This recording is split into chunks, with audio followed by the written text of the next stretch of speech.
स्वामी विवेकानंद कृत राजयोग द्वितीय अध्याय साधना के प्राथमिक सोपान।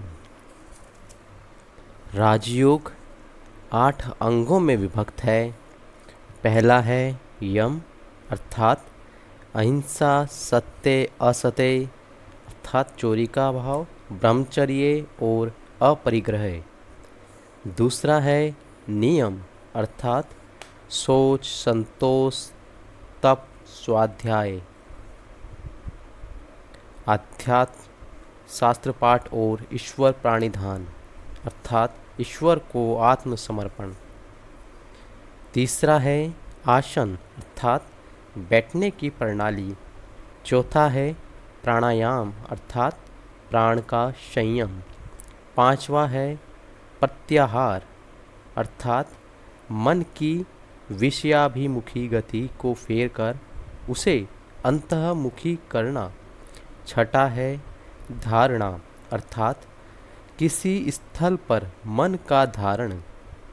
सातवां है ध्यान और आठवां है समाधि अर्थात अति चेतन अवस्था। हम देख रहे हैं यम और नियम चरित्र निर्माण के साधन है। इसको नींव बनाए बिना किसी तरह की योग साधना सिद्ध न होगी। यम और नियम में दृढ़ प्रतिष्ठ हो जाने पर योगी अपनी साधना का फल अनुभव करना आरंभ कर देते हैं। इनके न रहने पर साधना का कोई फल न होगा। योगी को चाहिए कि वह तन मन वचन से किसी के विरुद्ध हिंसा आचरण न करें। दया मनुष्य जाति में ही आबद्ध न रहे, वरन उसके परे भी वह जाए और सारे संसार का आलिंगन कर ले। यम और नियम के बाद आसन आता है। जब तक बहुत उच्च अवस्था की प्राप्ति नहीं हो जाती तब तक रोज नियमानुसार कुछ शारीरिक और मानसिक क्रियाएं करनी पड़ती हैं। अतएव जिससे दीर्घ काल तक एक ढंग से बैठा जा सके ऐसे एक आसन का अभ्यास आवश्यक है। जिनको जिस आसन में सुगमता मालूम होती हो उनको उसी आसन पर बैठना चाहिए। एक व्यक्ति के लिए एक प्रकार से बैठकर सोचना सहज हो सकता है, परंतु दूसरे के लिए संभव है कि वह बहुत कठिन जान पड़े। हम बाद में देखेंगे कि योग साधना के समय शरीर के भीतर नाना प्रकार के कार्य होते रहते हैं। स्नायविक शक्ति प्रवाह की गति को रोककर उसे नए रास्ते से दौड़ाना, तब शरीर में नए प्रकार के स्पंदन या क्रिया शुरू होंगी। सारा शरीर मानो नए रूप से संगठित हो जाएगा। इस क्रिया का अधिकांश मेरुदंड के भीतर होगा। इसलिए आसन के संबंध में इतना समझ लेना होगा कि मेरुदंड को सहज स्थिति में रखना आवश्यक है। ठीक सीधा बैठना होगा। वक्ष, ग्रीवा और मस्तिष्क सीधे और समुन्नत रहें, जिससे देह का सारा भार पसलियों पर पड़े। यह तुम सहज ही समझ सकोगे कि वक्ष आदि नीचे की ओर झुके रहे तो किस प्रकार का उच्च चिंतन करना संभव नहीं। राजयोग का यह भाग हठ योग से बहुत कुछ मिलता जुलता है। हठ योग केवल स्थूल देह को लेकर व्यक्त करता है।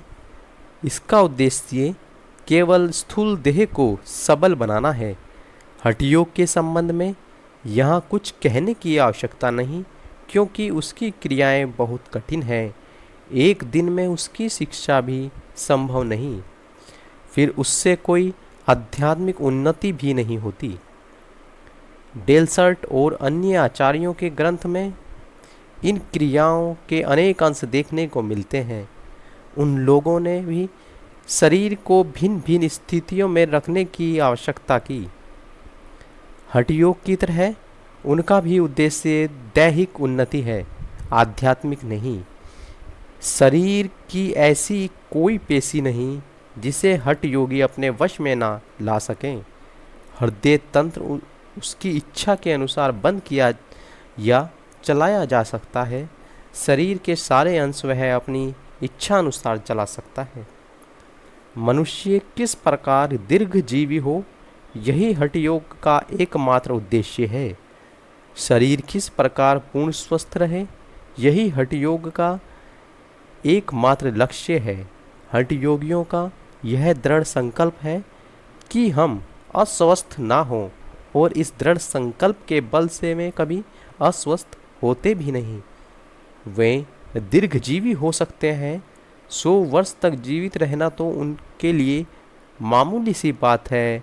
उनकी 150 वर्ष की आयु हो जाने पर भी देखोगे वे पूर्ण युवा और सतेज हैं। उनका एक केस भी सफ़ेद नहीं हुआ, किंतु इसका फल बस यही तक है।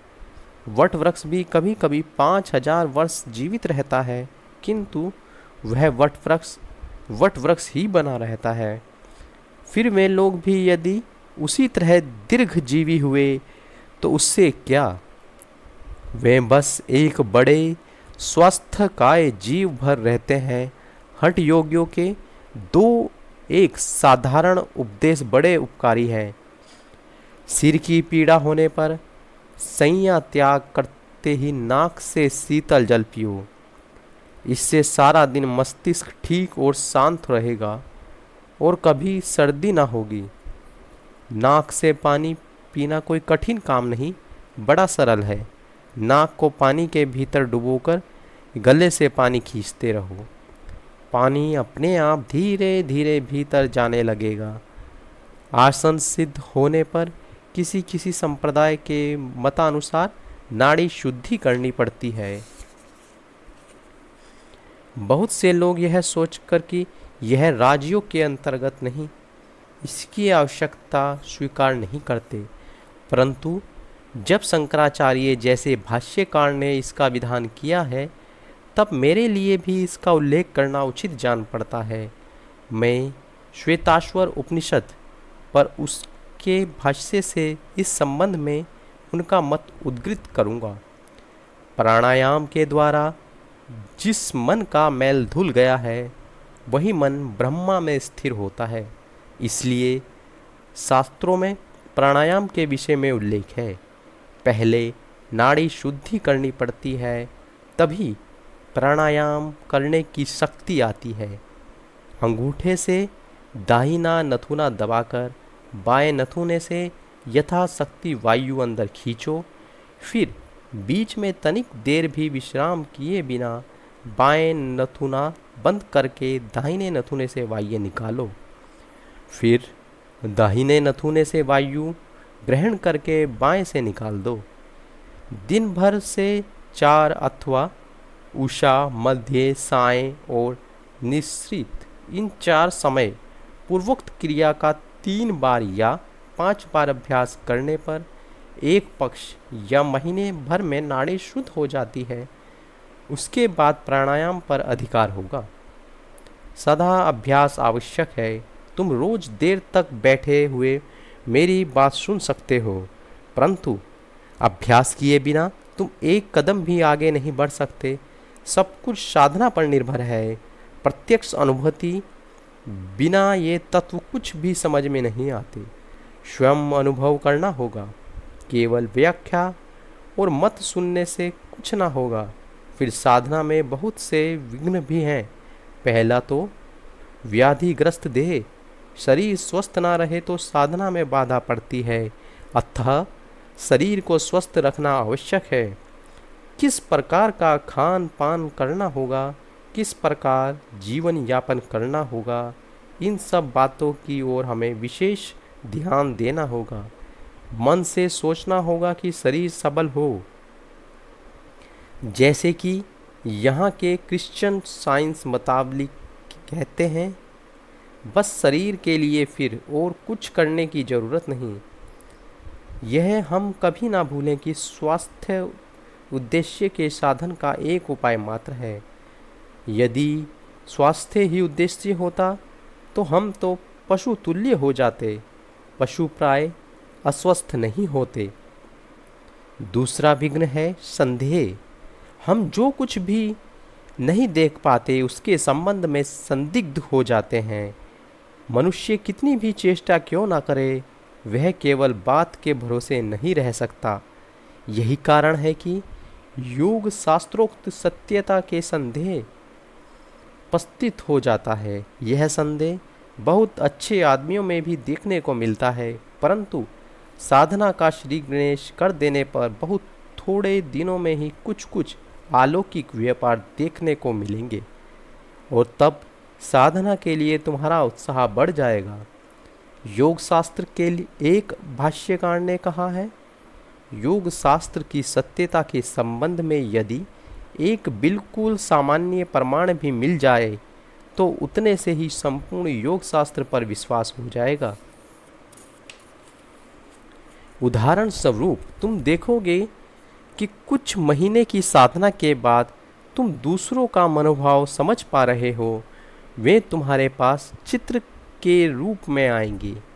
यदि बहुत दूर पर कोई शब्द या बातचीत हो रही हो तो मन एकाग्र करके सुनने की चेष्टा करने से ही तुम उसे सुन लोगे।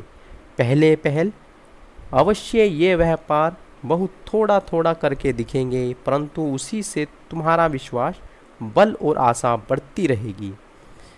मान लो नासिका के अग्रभाग में तुम चित्त का संयम करने लगे, तब तो थोड़े ही दिन में तुम्हें दिव्य सुगंध मिलने लगेगी।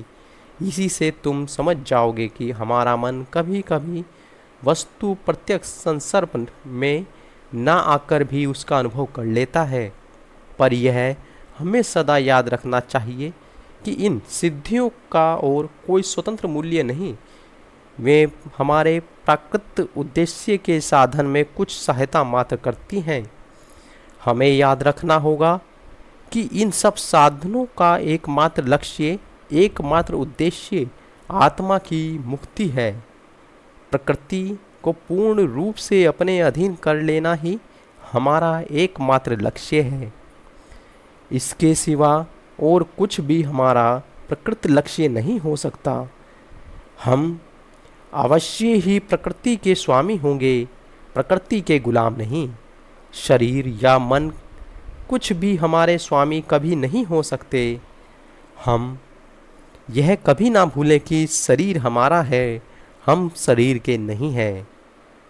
एक देव और एक असुर किसी महापुरुष के पास आत्म जिज्ञासु होकर गए। उन्होंने उन महापुरुष के पास एक अरसे तक रहकर शिक्षा प्राप्त की। कुछ दिन बाद उन महापुरुषों ने उनसे कहा, तुम लोग जिसको खोज रहे हो वह तो तुम ही हो। उन लोगों ने सोचा, तो देह की आत्मा है। फिर उन लोगों ने यह सोचकर कि जो कुछ मिलना था मिल गया, संतुष्ट चित्त से अपनी अपनी जगह को प्रस्थान किया। उन लोगों ने जाकर अपने आत्मीय जनों से कहा, जो कुछ सीखना था सब सीख आए, अब आओ भोजन पान और आनंद में दिन बिताएं। हम ही वह आत्मा है, इसके सिवा और कोई वस्तु नहीं। उस असुर का स्वभाव अज्ञान से ढका हुआ था, इसलिए इस विषय में उसने आगे अधिक अन्वेषण नहीं किया। अपने को ईश्वर समझकर वह पूर्ण रूप से संतुष्ट हो गया। उसने आत्मा शब्द से देह समझा, परंतु देवता का स्वभाव अपेक्षाकृत पवित्र था। वे भी पहले इस भ्रम में पड़े थे कि मैं का अर्थ यह शरीर ही है, यह देह ही ब्रह्म है, इसलिए इसे स्वस्थ और सबल रखना, सुंदर वस्त्रादि पहनाना और सब प्रकार के दैहिक सुखों का भोग करना ही कर्तव्य है। परंतु कुछ दिन बाद उन्हें यह बोध होने लगा कि गुरु के उपदेश का अर्थ यह नहीं हो सकता कि देह ही आत्मा है, वरन देह से भी श्रेष्ठ कुछ अवश्य है। तब उन्होंने गुरु के निकट आकर पूछा, गुरुजी, आपके वाक्य का क्या यह तात्पर्य है कि देह ही आत्मा है? परंतु यह कैसे हो सकता है? सभी शरीर तो नष्ट होते हैं, आत्मा का तो नाश नहीं होता। आचार्य ने कहा, तुम स्वयं इसका निर्णय करो, तुम वही हो तत्वमसि। तब शिष्य ने सोचा, शरीर में क्रियाशील जो प्राण है, शायद उनको लक्ष्य कर गुरु ने पूर्वोक्त उपदेश दिया था। वे वापस चले गए, परंतु फिर शीघ्र ही देखा कि भोजन करने पर प्राण तेजस्वी रहते हैं और न करने पर मुरझाने लगते हैं। तब वे पुनः गुरु के पास आए और कहा, गुरु जी, आपने क्या प्राण को आत्मा कहा है? गुरु ने कहा, स्वयं तुम इसका निर्णय करो, तुम वही हो। यह अध्यावसायशील शिष्य ने गुरु से यहाँ से लौटकर सोचा तो शायद मन ही आत्मा होगा, परंतु वे शीघ्र ही समझ गए कि मनोवृत्तियाँ बहुत तरह की हैं। मन में कभी सद्वृत्ति तो कभी असद्वृत्ति आती है। अतः मन इतना परिवर्तनशील है कि वह कभी आत्मा नहीं हो सकता। तब फिर से गुरु के पास आकर उन्होंने कहा,